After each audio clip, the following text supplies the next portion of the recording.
Dans cette vidéo, je vais partager avec vous 12 vocabulaires bien sûr cryptographiques. Donc sûrement si vous n'êtes pas spécialiste dans le monde de la crypto-monnaie, s'il y a certaines personnes, ils vous parlent un certain mot déjà, vous êtes perdu. Donc quand je te dis ATH, ATL, si tu n'es vraiment pas spécialiste, tu es perdu. Juste après l'intro, je vais vous détailler tout cela. Si c'est votre première fois de tomber sur mes différentes vidéos, moi je suis Omar Youssouf Doumbia, je suis entrepreneur, je suis trader indépendant sur le marché financier, je suis créateur de contenu. Vous pouvez me retrouver sur tous les réseaux sociaux avec les noms d'Investi et Réussi en Afrique. Sur cette chaîne, nous parlons de business, nous parlons d'entrepreneuriat, nous parlons de trading, nous parlons beaucoup de la crypto-monnaie. Donc juste avant d'entamer la vidéo, le premier mot qui est ATH. ATH, ça veut dire quoi? ATH, c'est un mot en anglais, c'est abrégé ici. All Time Low, All Time High. All Time High, ça veut dire quoi? Le prix le plus élevé d'une crypto-monnaie. Quand on te dit ATH de Bitcoin, c'est combien? ATH récente, comme on vient de quitter dans un bull run en 2021. Donc, Bitcoin a fixé son ATH à 69 000 $. Quand on te dit l'ATH d'une crypto-monnaie, c'est à tel dollar, ça veut dire que le prix le plus élevé de la crypto-monnaie, dont la crypto-monnaie n'a jamais atteint depuis sa création, c'est ce prix-là. ATL aussi, c'est All Time Low. All Time Low, le prix le plus bas d'une crypto-monnaie depuis sa création. Donc, si même aujourd'hui la crypto-monnaie a été créée, donc il a explosé, il a continué à départir à la hausse. Donc, le prix dont il a été créé, ça peut être ATL, donc le prix le plus bas. Mais il y a certaines crypto-monnaies, il descend au-dessus de leur prix qui sont rentrés en bourse, mais après il monte. Donc, il explose. Ça veut dire quoi ATL? ATL, c'est juste le prix le plus bas d'une crypto-monnaie. Donc, bear market. Quand on te dit bear market déjà, c'est toujours des mots en anglais. C'est pour cela aujourd'hui, c'est plus en plus important d'apprendre l'anglais. Donc, bear market, c'est le marché à tendance baissière. Donc, ça veut dire quoi le marché à tendance baissière? Vous allez voir si vous partez sur votre graphique. Donc, le plus haut de plus en plus bas et le plus bas de plus en plus bas. Donc, après l'explosion déjà d'une crypto-monnaie, si la crypto-monnaie part dans une tendance baissière, donc ça veut dire bear market, la tendance baissière.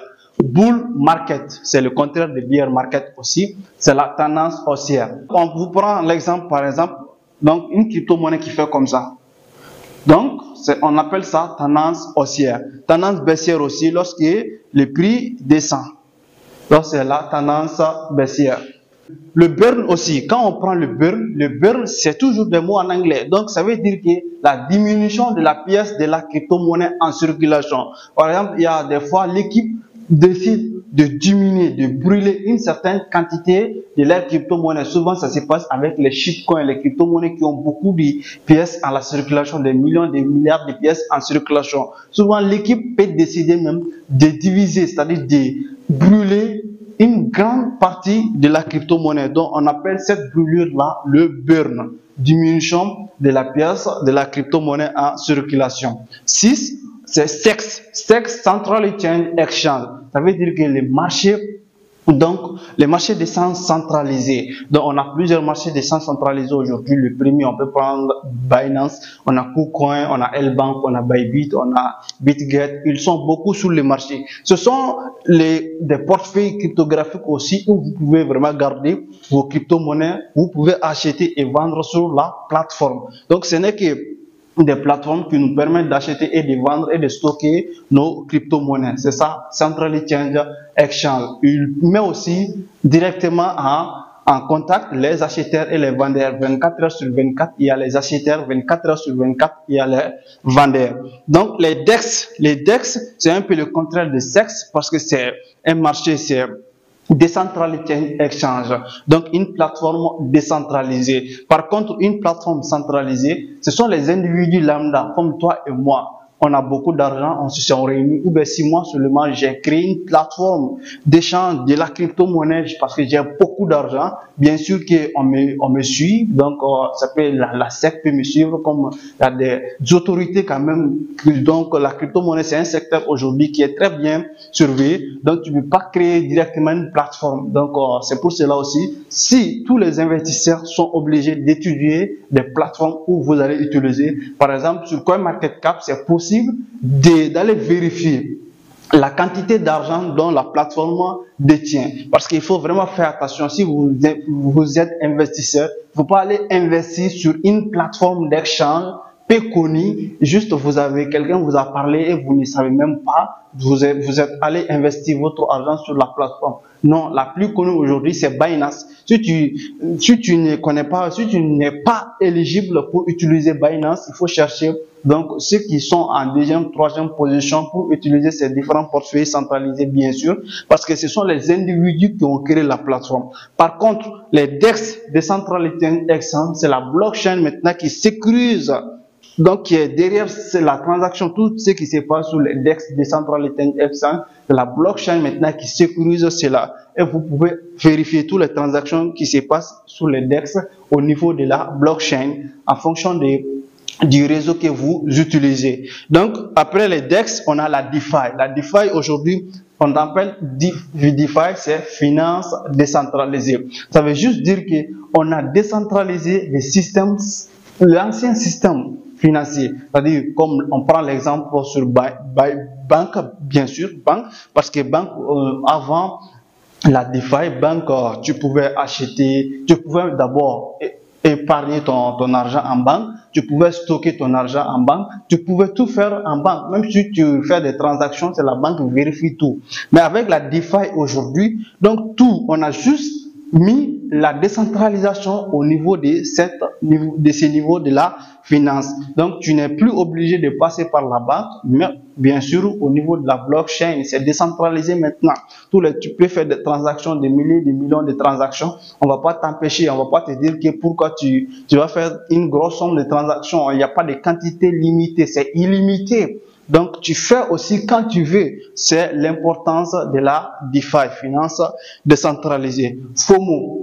C'est très important de comprendre FOMO. FOMO, c'est Fear of Missing Out. C'est toujours des mots en anglais. Ça veut dire quoi? La peur de perdre une opportunité. Par exemple, le moment où nous on fait des vidéos, on vous dit c'est le moment d'investir de l'argent dans les bitcoins, de l'Ethereum, de BNB, la crypto-monnaie de Binance. Vous n'avez pas fait cela. Mais les jours où vous avez entendu parler que le bitcoin il a explosé, il est parti à 70 000, 80 000 $, vous venez directement, vous savez, les gens sont devenus riches et c'est les jours où vous aussi vous voulez devenir riche. Vous ne voulez pas perdre l'opportunité quand même qui est déjà passée. Donc vous allez maintenant vous engager sur le marché alors que c'était trop tard. L'opportunité était partie. Donc c'est pour cela qu'on dit FOMO. La peur de perdre une opportunité. Donc, il faut saisir l'opportunité à temps. Sinon, si ça passe déjà, il faut laisser et attendre d'autres opportunités. Les halving. Les halving, c'est quoi? C'est la division des blocs de la crypto-monnaie à circulation.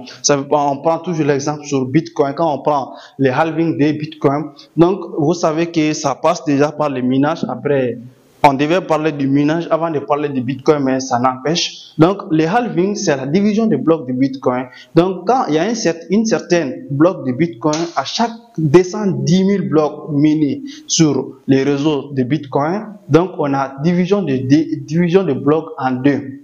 En 2009, bien sûr, 2009-2012, on avait à chaque bloc miné, on trouvait 50 BTC, 50 Bitcoin. Donc, en 2012, on a atteint les 210 000 blocs minés. Donc, au lieu que 50 Bitcoin rentrent en circulation, on est passé à 25 Bitcoin en circulation. J'ai fait une vidéo très spécialement sur les halving. Vous pouvez aller regarder sur ma page. Donc, après 2012 jusqu'à 2016, c'était 25. Mais 2016, on a atteint encore un autre 210 000 blocs. Au lieu que maintenant, 25 Bitcoin rentrent en circulation, on est passé à 12,5. Ainsi de suite, en 2020, donc c'est 6,25 à chaque bloc miné. Donc en 2024, maintenant, on va diviser ces blocs-là en deux parce qu'on va atteindre les 210 000 blocs minés. Donc on va passer maintenant à 3,5 Bitcoin qui va rentrer en circulation à chaque bloc miné. C'est ça les halving. Donc juste la division des blocs en deux.